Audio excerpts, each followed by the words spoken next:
দেখো পি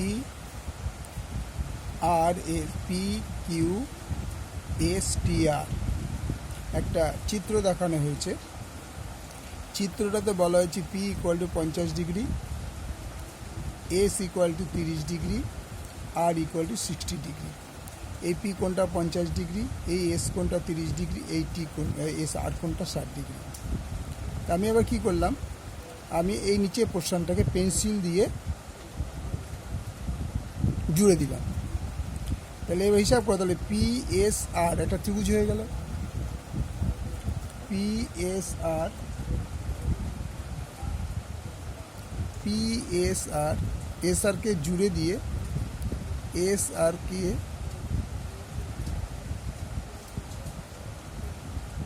জুড়ে দিলে পি এস আর একটি ত্রিভুজ হবে, একটি ত্রিভুজ হবে।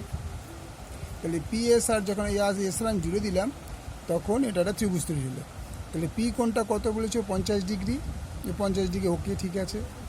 এস কোণটা বলেছে 30 ডিগ্রি। বাট আমার এখানে যেহেতু আমি এটা টেনেছি, এখানে কিছুটা অংশ বাকি আছে, এখানেও কিছুটা টেনেছি, কিছুটা অংশ বাকি আছে। এই তিনটে কোণের সমষ্টি আমি কত পেয়েছিলাম 140 ডিগ্রি। তা কত ডিগ্রি আমার দরকার এই ত্রিভুজটা, আমার টোটাল ডিগ্রি হচ্ছে 180 ডিগ্রি। আমার হচ্ছে এই পি কিউ আর ত্রিভুজের মান।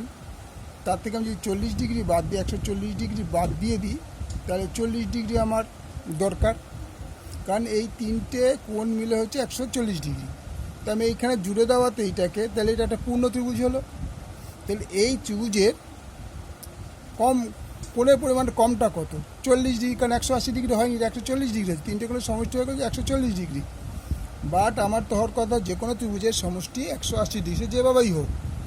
তাই জন্য বাদ দিলাম 40 ডিগ্রি। তাহলে আমি এখানে দেখতে পাচ্ছি এখানে কত আছে, এখানে আছে 60 ডিগ্রি, আর এখানে আছে 30 ডিগ্রি। এটা কত ডিগ্রি 50। আমি এখানে 20 ডিগ্রি জুড়ে দিলাম, তাহলে কতটা 50 ডিগ্রি। তাই 40 থেকে 20 চলে গেলে হাতে কত থাকলো 20 ডিগ্রি। তাহলে এই 20 ডিগ্রি যদি আমি এখানে জুড়ে দিই তাহলে কত হলো 50 আর 50 150, আর 60 আর 20 80, 180। তাহলে একটা পূর্ণ ত্রিভুজ হয়ে গেল। এইবার আমি চাইব ত্রিভুজ এস টি আর এর মনে করো উপর প্রশ্নটা নেই। তাহলে এস টি আর ত্রিভুজটার কী কী আছে, কোণ এস ইকুয়াল টু পেয়ে গেলাম 20 ডিগ্রি, কোণ আর ইকুয়াল টু পেয়ে গেলাম 20 ডিগ্রি। তাহলে এই যে এক্সের মানটা, এই যে এখানে যেটা এক্স আছে, এই এক্সের মানটা কত হবে, এই দুটো কোণ হচ্ছে 20 20 40। তাহলে টি কোণের মান ইকুয়াল টু টোটাল তিনটে কোণের সমষ্টি সবসময় 180 ডিগ্রি, তার সঙ্গে এই দুটো ডিগ্রি আমি বাদ দিচ্ছি, 20 ডিগ্রি প্লাস 20 ডিগ্রি, অর্থাৎ এই 20 ডিগ্রিটা এই 20 ডিগ্রিটা বাদ দিচ্ছি। তাহলে এই কোণটা আমার পাওয়া যাবে। তার মানে 180 ডিগ্রি বিয়োগ 40 ডিগ্রি ইকুয়াল টু 140 ডিগ্রি। তাহলে এক্সের মান কত হলো, এক্সের মানে টিটাই এক্সের মান। তাহলে এক্সের মান হলো 140 ডিগ্রি। আশা করি বোঝাতে পারলাম। গোটা পুরোটা আরেকবার দেখে নাও যদি আগে পরে লেখাটা হয়ে থাকে। এই এস আরকে জুড়ে দিলাম, এই এস আরকে আমি জুড়ে পেন্সিল দিয়ে দিলাম, এস আরকে আমি জুড়ে দিলাম। জুড়ে দিলে পি এস আর একটা পুরো ত্রিভুজ তৈরি হলো।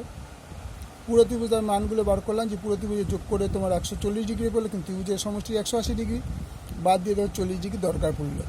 তাহলে তখন আমরা এস আরকে জুড়ে দিয়ে এই পুরো কোণটা ফিল আপ করার জন্য আমাকে 30 আর 20 50 করতে হয়েছে, আর 60-এর সঙ্গে 20 80 যোগ করতে, এই তিনটে কোণ যোগ করে হয়ে গেলো 180 ডিগ্রি। তাহলে আমি এবার যখনই 180 ডিগ্রি হলো তখন ত্রিভুজটা পরিপূর্ণ হয়ে গেলো। এবার তখন আমি এস টি আর ত্রিভুজটা ধরবো। এস টি আর ত্রিভুজটাতে আমি কী পেলাম, এস কোণটা পেলাম 20 ডিগ্রি, আর কোণটা পেলাম 20 ডিগ্রি, এই দুটো যোগ করে 140, 180 থেকে আমি দুটো কোণ বাদ দিলে 140, অর্থাৎ টি অর্থাৎ এক্সের মান টি অ্যাকচুয়ালি এক্সের মান হয়ে গেল 140 ডিগ্রি। Okay, thank you.